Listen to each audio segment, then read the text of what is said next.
And when I got started doing like a personal holding company and building kind of what I consider like a micro empire of companies, it really didn't have a name. Like we didn't call them holding companies back then. I started with one business. In 2013, I incubated my second business, 2015, third business, and then I've been incubating about 2 new businesses a year since then, and incubated 2 this year, and I'll hopefully do 2 or 3 next year. And that's just the pattern for me. Hey everyone, this is Prashant and I'll be your host for the VC 10X podcast, and today we have Michael Girdley with us. Michael spent the last 30 years building a 100 million plus holding company which owns 12 businesses. He's also built 195,000 plus Twitter followers and a newsletter with over 20,000 plus readers. In this episode, we'll talk about what is a holding company, what does he look for while evaluating a business opportunity, how does he decide between build, buy, or invest?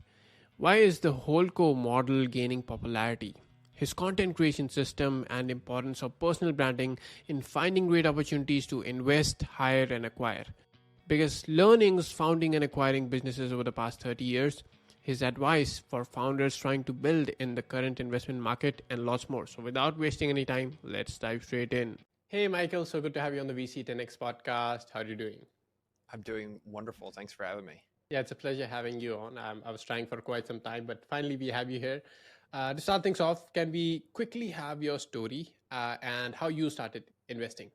Sure. I live here in the United States, in Texas. I started my business career going out of state to go to college. I got a computer science degree at a small school called Lafayette College. Had an amazing time there, 4-year letter swimmer, did a bunch of different stuff. It was a great small pond for somebody like me to be in. After graduation, I moved to Silicon Valley. Back then, Silicon Valley was still a thing, and San Francisco was just kind of an afterthought, but I wanted to live in the city. So I moved into San Francisco, and that's where I lived for the whole 6 years that I was there. And I started in different roles, and that was really the first phase of my career. I was working for other people at that juncture in jobs, and eventually became the head of I moved from engineering. I started in engineering, and I eventually moved to marketing and strategy because I discovered I liked people much more than I liked programming.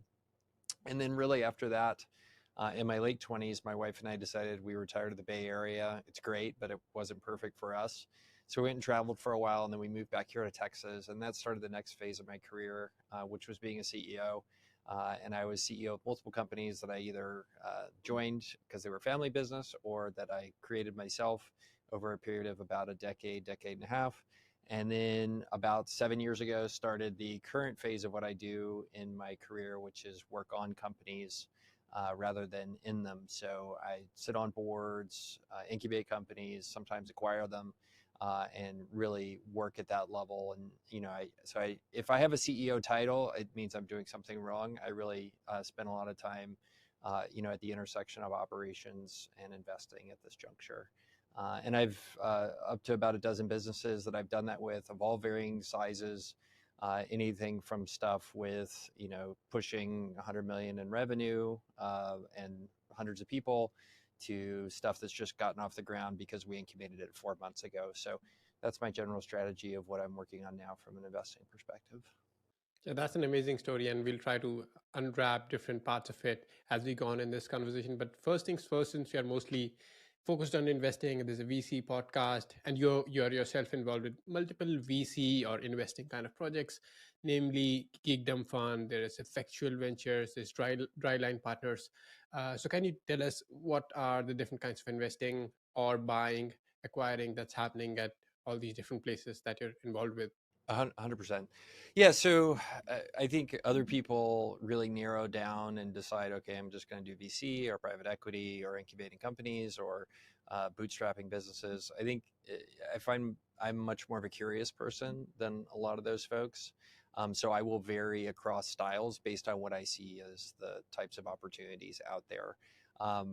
Maybe that's a good thing. Maybe that's a bad thing. I see people like Bill Gurley or folks like that, or, some of these really great venture capital investors or private equity investors who dedicate their whole life to honing that craft. And maybe it's a weakness or a strength, but I just don't have that in me. Like I can't stay focused on one thing And if you look at my Twitter, for example, like what Twitter wants you to do, and I'll get on a soapbox and then I'll come back to the original question. But like what Twitter wants you to do is focus just on one particular topic and just like stay in your lane and that sort of thing. And I can't do it. Like I'm all over the place because I'm just curious about so many things. And that's the life I want to live. So, investing wise, specifically for venture, I co-founded a venture capital fund here in San Antonio. It was the first venture capital fund in San Antonio in over 30 years. We've gone on to, raise several flagship funds and a bunch of SPVs that have invested in growth companies across the nation and potentially outside of the United States a bit as well. And then other stuff I'm involved in are some private equity deals and then also just incubating companies from a bootstrap standpoint. That's pretty awesome. And while you're making these investments, how do you evaluate a potential investment opportunity? What are the kind of things that you're looking at in them? Yeah, 100%. It really depends on the stage of the company. If it's say if you're doing a buyout of a company that is long in the tooth, right? It's a mature business, it's established. The things you're going to look for there are like, okay, well, what's my investment thesis and how am I going to make money by, acquiring this company? And so notice I haven't said the word team or anything like that so far. But that's because that when you're typically buying a company that's mature, the team isn't as important as, okay, what does the revenue stream look like and the business characteristics and the future of the technology and all that kind of stuff.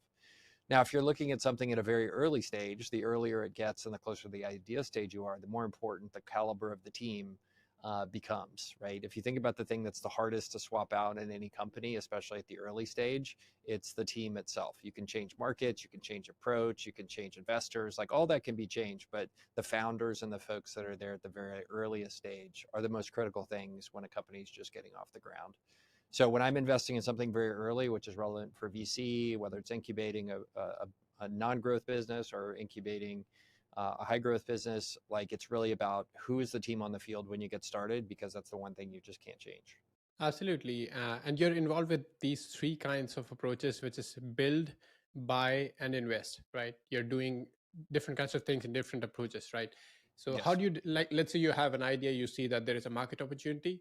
So how do you decide, should you build it yourself in-house? Should you buy it or maybe invest in another business that's already doing it?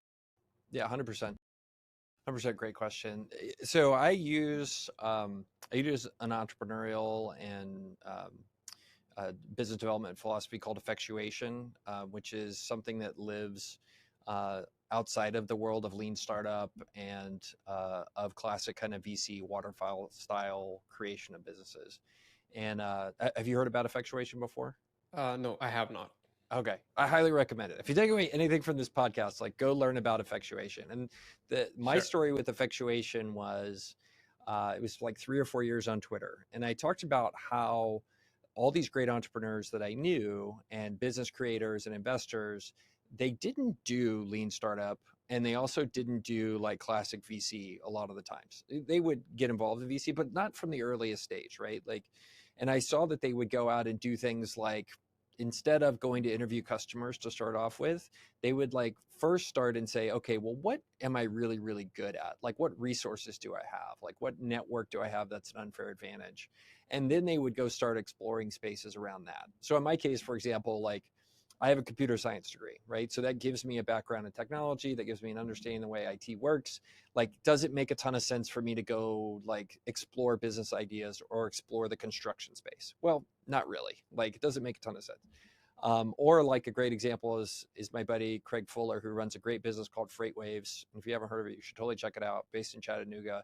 But he grew up in an environment where his dad was in the trucking and freight business. So he's built a business that's really terrific called Freight Waves around the trucking and freight space.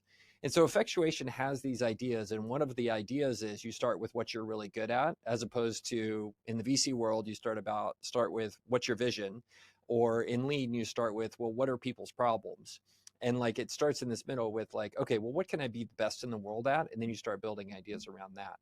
And what I saw was, amongst that principle and the 5 other ones that come out of Effectuation, I saw these entrepreneurs, investors who were creating amazing things, but they weren't doing it like everybody else.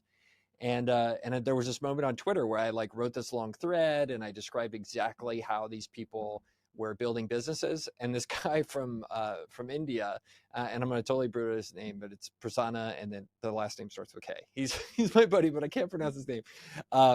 Like I'm sorry for being an American. I really apologize. But he was like, "Oh yeah, that's this thing called Effectuation. You should go check it out." And like, it opened my eyes that this thing I had seen all these great entrepreneurs, investors using was defined by this professor out of the University of Virginia. And like, that was one of those like weird Twitter moments where it's like, oh, like I learned something that changed my life, because suddenly I felt safe. Like, oh, Effectuation exists. Like, I just didn't make this up. Like, there's hundreds or thousands of people across the US doing it. And ultimately, that's the thing I use to build companies. And I think that's what I want to talk about. Is ties into how I decide what I'm going to end up working on. Is it's much more introspective of terms of understanding. Oh, hey, like I know how small software companies work. Well, let's go incubate a company to go acquire those, and that's what we did with Duro Software. But it starts internally, as opposed to the other methodologies, which start with your vision in the case of VC, or start with somebody whining, which is lean startup.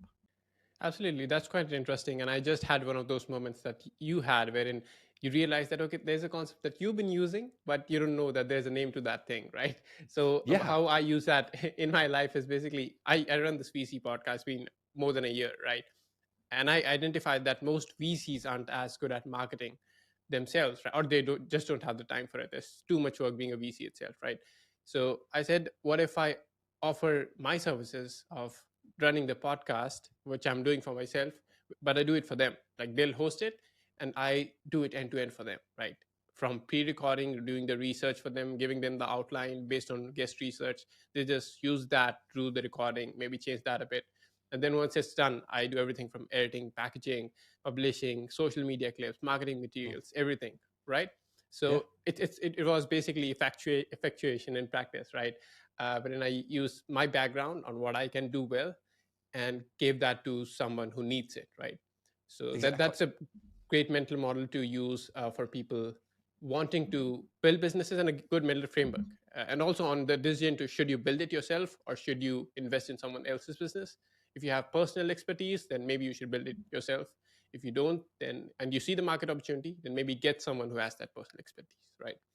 100%. And I think there's also, I think every investor, including me, goes through a learning experience, not only about learning how the world works, which every good investor I think is curious about the way the world works, but secondarily about understanding how you work and what you really like. And like, as I'm getting older, like I'm discovering I like less and less being a minority investor on somebody else's cap table. Like, I did it for a while, and I did it enough to discover like it's not really as fulfilling to me as being a huge chunk, or ideally the majority chunk, right? Like, my business coach refers to it as the 0.1%.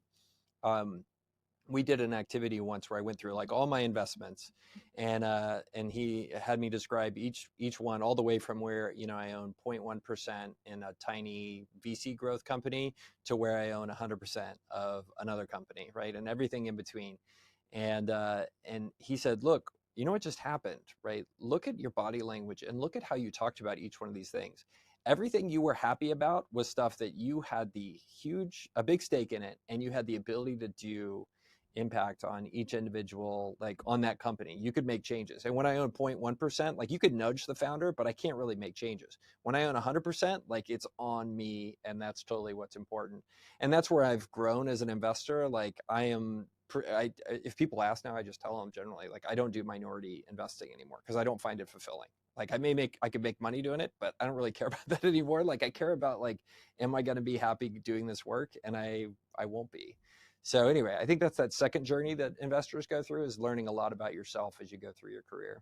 Absolutely, totally agree with that. And just shameless plug, if anyone wants to, interested in the podcasting services, if you're a VC, then feel free to reach out. And we have our website at podcastnx.com. The link will be there in show notes. So feel free to check that out. And Michael, you are someone that's also known for the holding company model, right? Yeah. And you also teach a course about it. You have your own holding company called Girdley Enterprises, where you have started multiple companies. So can you tell us more about what is the holding company model and why is it gaining popularity these days? Yeah, holding company really feels like in 2023 like the way VC felt in like 2014, 2015. I don't know if you were in the game at that time, but like that was very much a time where like everybody and their mom decided VC was cool and decided to start a VC fund. And for me, like I'm seeing the same trend happen around holdcos. And when I got started doing like a personal holding company and building kind of what I consider like a micro empire of companies, it really didn't have a name. Like we didn't call them holding companies back then. I started with one business. In 2013, I incubated my second business, 2015, third business, and then I've been incubating about two new businesses a year since then, and incubated two this year, and I'll hopefully do two or three next year. And that's just the pattern for me. Um, and so, the holding company is the idea that there's this type of entrepreneurship that you can do where you're not the CEO of a business that you own, right? And so historically, people would start a business, whether it's a construction company or whether it's a startup or whatever, they're the owner and they're the CEO. And the insight that is behind the holding company model is your job can become professional board member and owner of companies, and other people can do the CEO job. And so, there's folks like myself who start with one company, you add a second company, third company, you start to build those up, and a bunch of permutations around that in terms of how people put it together. So anyway, I know there was a second part of your question, but I gave you a very long answer to the first part, so I'll pause there. No, that's amazing. That's a great and simple explanation of what a holding company model is. So the second part of the question is basically why is it gaining so much popularity these days? And also, I think there is an optionality factor that's still there because if you're building a venture-backed business, you do not have that optionality. You cannot start multiple companies, right? But with the holding company model, uh, which is not venture-backed, I believe, because then you've chosen one path, you've dedicated yourself to it, and you're going to go on that path. But with holding company, you can start multiple projects, right, and incubate multiple companies. So would love an insight into both these aspects, the popularity aspect and this optionality aspect, which can be interesting to founders. Yeah. So the popularity aspect for sure. Look, I think it's kind of parallel to the 2014 VC thing I talked about. There's a lot of people getting into it that maybe don't understand it or doing it because it's sexy or trendy. It is, I think it is something that when you talk about what it means to do this type of, I call it parallel entrepreneurship. Like you're starting multiple companies at a time, you have multiple things going on. That is a different like lifestyle than doing serial entrepreneurship. And I think to the second part of your question, when you take VC money or you do that sort of thing, they expect there to be founders who are all in and making it their life, right? And that they're supposed to be all in and doing that thing. But when you do a holdco model and your job is to be board member, chairman, and supporter of the right CEO that's working for the company, that presents really a different lifestyle there, right? And it's a different choice in terms of what you do professionally. And so that's the thing, in building the course and stuff like that. Like I try to be really real with people about what the holdco job really is. And it's not the right thing for most people, right? I think most people would be happier running a single business, doing serial entrepreneurship, running a single company, and doing that one at a time, being in the hot seat and being the CEO. Some people are wired like me that they're happier to do what I'm doing and be a partner to the CEOs, make sure that people are in the right seat, and then support them in not only their journey, but the company's journey to be the best it can be. And so for me, like that's the one thing I really caution people about. Like, hey, holdcos are really sexy right now, but really understand what the lifestyle and the professional like tasks you do are in terms of running a holdco, because it's radically different than running a single business. For example, if something bad happens in one of my companies, when you're the CEO, if I was a CEO, I run and try to fix it and I'm in control. I'm the pilot in the plane. We're going to get that thing done. I'm not that when I'm the holdco chairman, right? If something bad happens, my first response has to be, that sounds terrible. How can I help? Or what are you going to do about it? Like that's the total different mental model.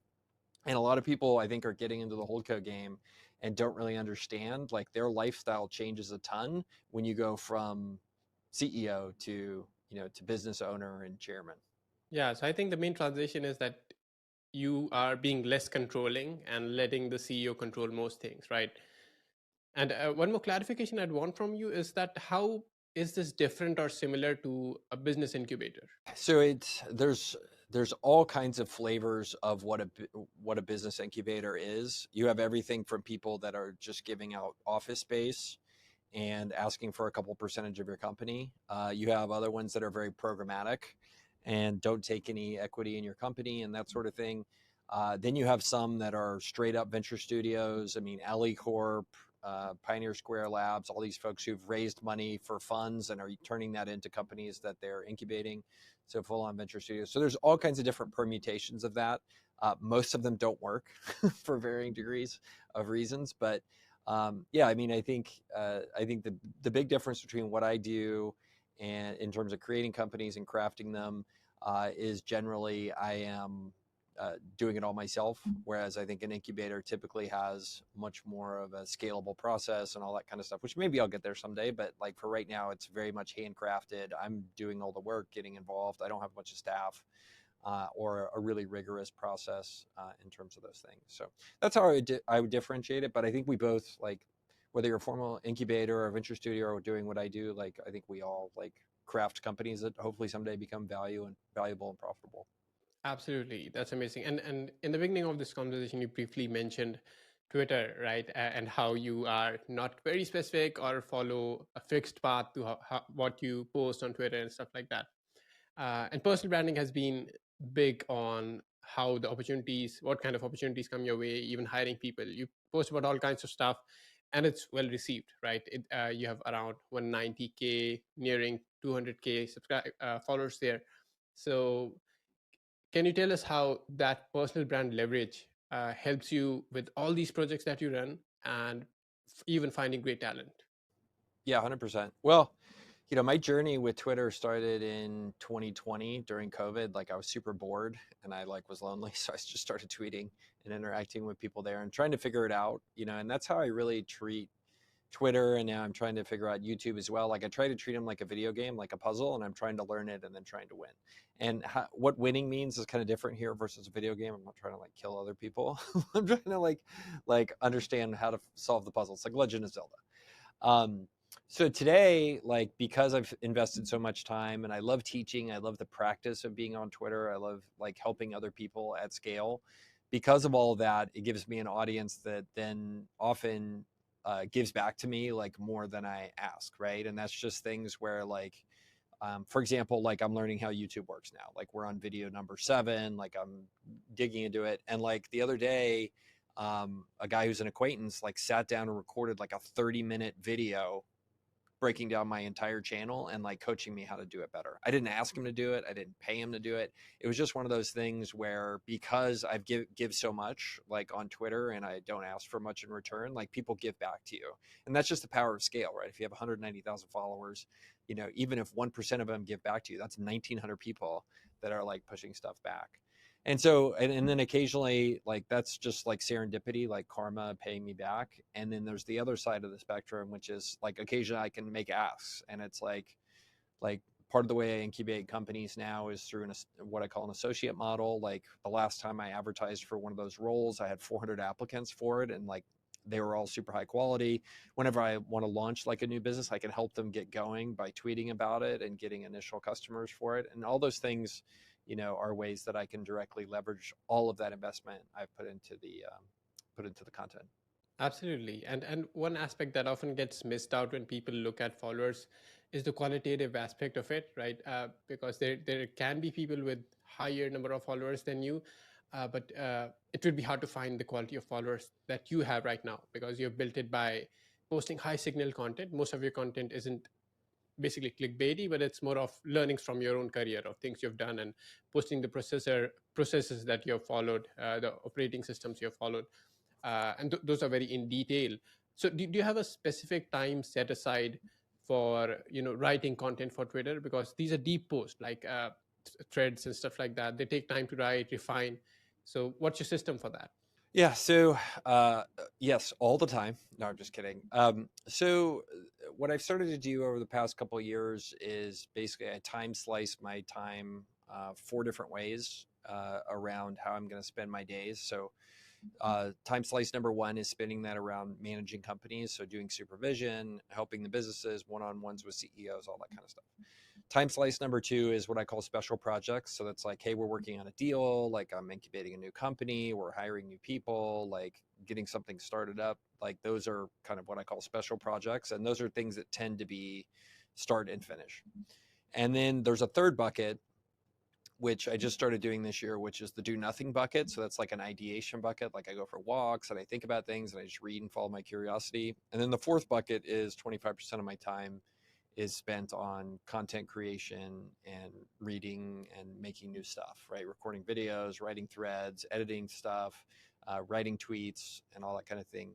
And the cool thing is, like, there's a virtuous cycle amongst all those things. Like, by practicing for half of my time and coaching businesses and building businesses and stuff, like I run across things that I'm like, oh, this is something like a smart person needs to know. And I can like encapsulate that, create it, and turn it into a tweet.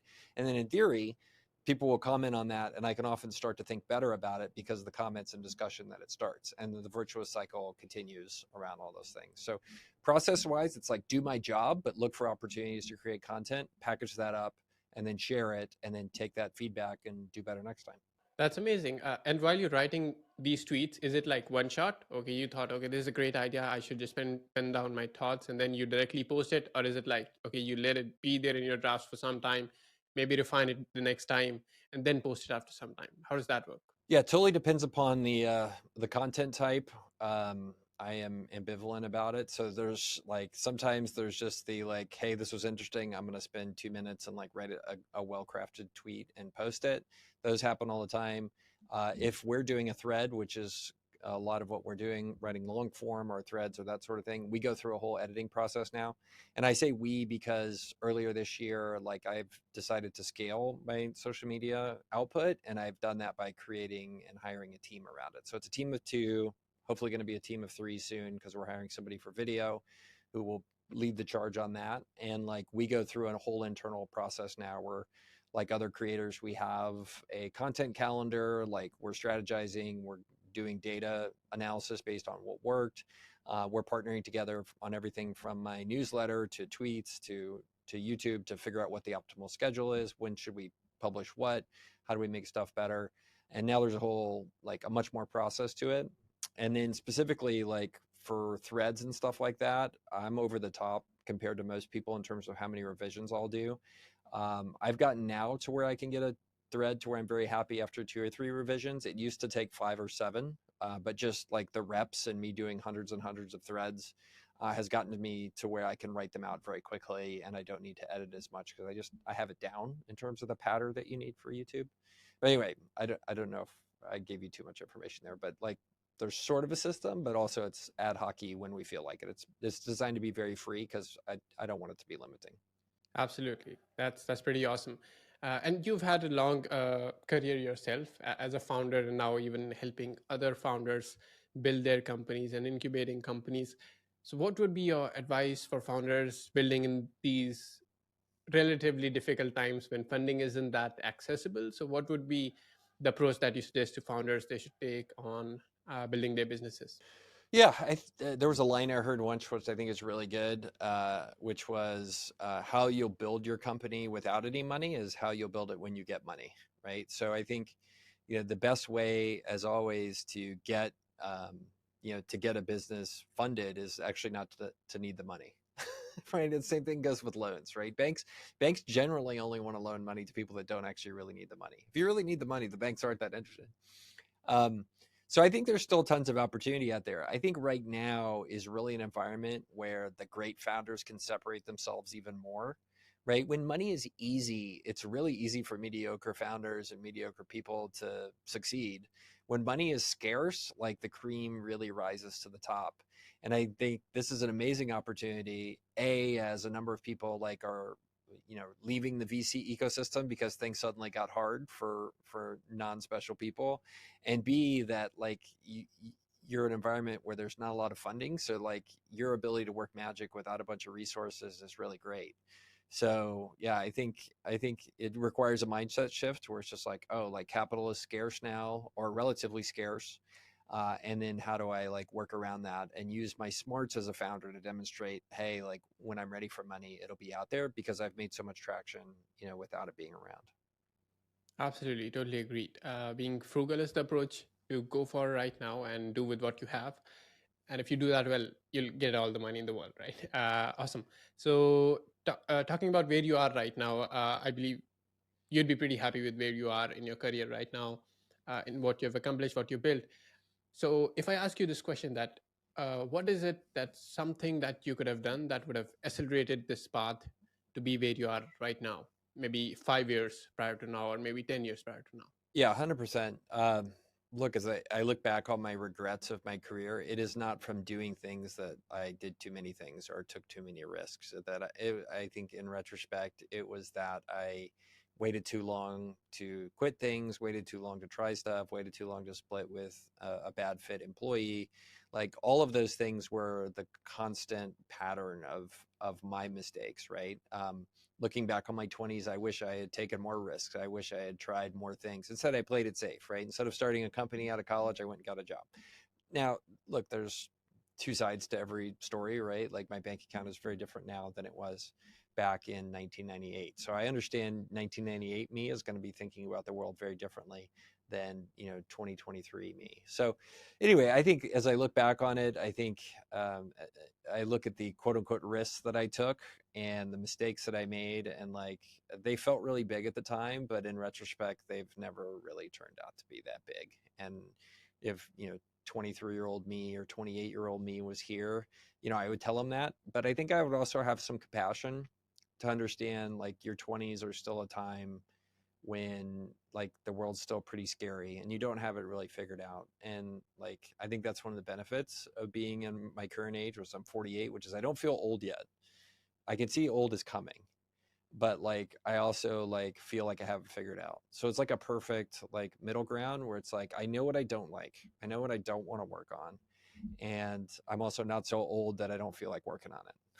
So it's kind of a beautiful middle ground in terms of stuff. But anyway, that's a complex answer to it. Like just because I'm so tired of like old guys like me or experienced entrepreneurs coming and being like, you know what you got to do? Just burn the bridges. Just go take all these risks. Just go do all this stuff. And it's just like, or do it the way I did it. And it's just like, it's so annoying because like it totally shows a lack of empathy for what it's like to be in your 20s or be in your 30s and have young kids or whatever. And like anyway, I just want to give caveat with my regrets. I also think my regrets might kind of be BS, just because like I understand what it was like to be younger. Yeah, yeah, totally agree. And one more thing I wanted to ask you is that when you're thinking about businesses to start by a holding company, I believe these businesses are also particularly different from venture backable businesses, right? So, what are the criterias you're looking for it to be a good business to include in your holding company? Does it have to be low capex, high margins? What are the kind of things that you look at? I've started businesses with low capex, with low margins. As I'm getting older, I am much more interested in low capex, high margins. Those are much more fun. I have noticed a pattern as I have to learn the lesson the hard way. Like I incubated a coffee business here a few years ago, and it's like super high capex, and super low margins. Like, what am I doing? And we ended up selling it. And the new owners are doing a great job with it. But I think that there is this interesting middle of companies that is not like subscale bootstrappable businesses like your typical digital agency or something like that, but at the same time has the ability to scale, not necessarily at the same rate as a VC backable business, but can get really big someday.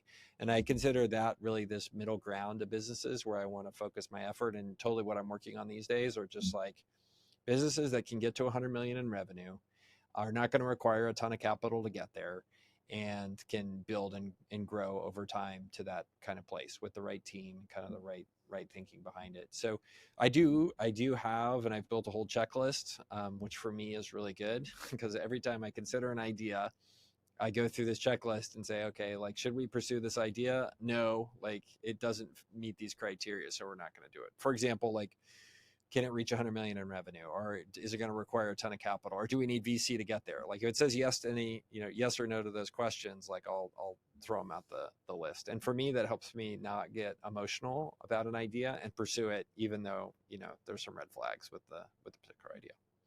Awesome, awesome. Now down to my last main question before we move on to the rapid fire round.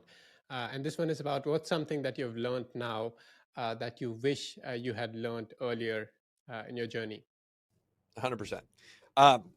Okay, so this is something I think everybody gets wrong. I'm in a chat group, by the way, with like hundreds of people that are trying to incubate companies and stuff. And here's the way they all do it. And I tried this too. It doesn't work. They would all be like, I have this great idea and I've done some customer validation. I got this stuff and I believe in this idea. I need somebody to come in and operate it for me. And they expected that they were going to find some great person to come in at a very early stage for a business and be like, okay, yep, that great idea, Mr. Incubator. You are a super genius. I'm going to work on that for you. And we're going to take it across the finish line. And like, good people don't want to do that. Like good people do not want to sign up to work on your idea. And I think early on I would try to incubate companies and I'd be like, I have this great idea. It turns out my ideas are crap. Like that's just let's just be real. Everybody's ideas are crap.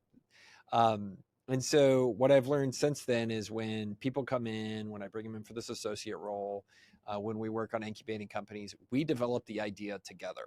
And we may not even, I'll hire people now without even an idea of what the space is going to be. Not to mention the idea. I don't even know what space it's going to be in. I know the criteria I want in a business that we're going to work on, but I don't expect that I even have any of that figured out. And the thing that transforms is when they are part of figuring out the idea, they get emotionally connected to that idea as a potential co-founder and a person working on the business. When it's my idea, they have no emotional connection whatsoever. They didn't talk to any customers to validate it. They didn't do any of that kind of stuff. But I've just seen it over and over again. When I bring somebody in, we incubate a business together, and it's our idea to figure it out as partners rather than my idea. Like that totally transformed their mindset. And they go from just a hired gun to a total co-founder, person who's all in on the business. So that's what I would tell people, if you're building early stage stuff and you want to bring in partners, like don't expect them to work on your ideas because your ideas suck. My ideas suck too. Now, this is all different if it's a Series A or Series B or C startup, like that's a different ball game. But at this early stage kind of incubating thing, it just never works. Like you got to bring somebody in before you figure out the idea, not after you figured it out. Awesome. Awesome. That's great advice right there for people looking to incubate startups and maybe the holding company model. So that'd be great advice for them. And now let's do the rapid fire round, wherein I'll ask you 5 quick questions about the investing that you're doing through different places. And you have to give 5 quick answers. Sounds good? I don't know if I'm capable of quick answers. Everything turns into a 5-minute lecture. Let's go. Okay, let's try. So the first one goes, what are the sectors and regions you invest in? I do a lot of investing solely in North America. I love software, tech, online communities. Okay, that was pretty short. I'm following instructions. Awesome. What's the preferred stage of investment? I like stuff super early. By the time you you buy a CRM, I get super bored. Okay, awesome. What's your typical check size? I will incubate companies from anywhere from $1 to $1 million investment. Awesome. Where can founders pitch you in case there is a direct way? Follow me on Twitter. You can go to my website, girdley.com, girdley.com, and there's contact information there as well. Awesome. And where can our listeners follow you? Check out my website, girdley.com. I am now a YouTuber as well. You can find me there the name of my channel is Girdley World. And then also on Twitter, and my handle is @Girdley, my last name. Awesome. I'll make sure to put all those links in the show notes below so that our listeners can get there easily. Thanks so much for making time for this, Michael. And it was a pleasure having you on the show. Thank you. 1,000,000%. 1,000,000%.